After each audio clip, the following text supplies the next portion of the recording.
नांदेड पोलिसांनी उबाटा सेनेची चांगलीच धास्ती घेतल्याचं दिसतंय, कारण आज नांदेडच्या रेल्वे स्थानकात होणाऱ्या कार्यक्रमाच्या पार्श्वभूमीवर नांदेड पोलिसांनी उबाटा गटाच्या पदाधिकाऱ्यांना नोटिसा दिल्या आहेत। आज नांदेडच्या रेल्वे स्थानकात 2 नवीन रेल्वे एक्सप्रेस गाड्यांचा शुभारंभ होणार आहे।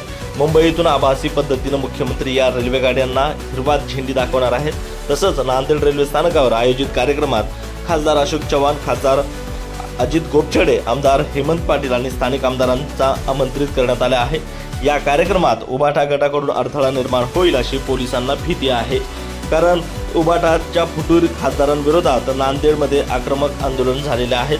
त्या अनुषंगाने पोलिसांनी उबाटा सेनेच्या पदाधिकाऱ्यांना आता नोटीस बजावल्या आहेत। कार्यक्रमस्थळी येऊन निषेध, विरोध, घोषणाबाजी किंवा आंदोलन करू नये। तसंच कार्यक्रमस्थळी येणाऱ्या आमदार खासदारांच्या येण्या जाण्याच्या मार्गावर देखील आंदोलन किंवा विरोध करण्यास बचाव सुद्धा करण्यात आलाय।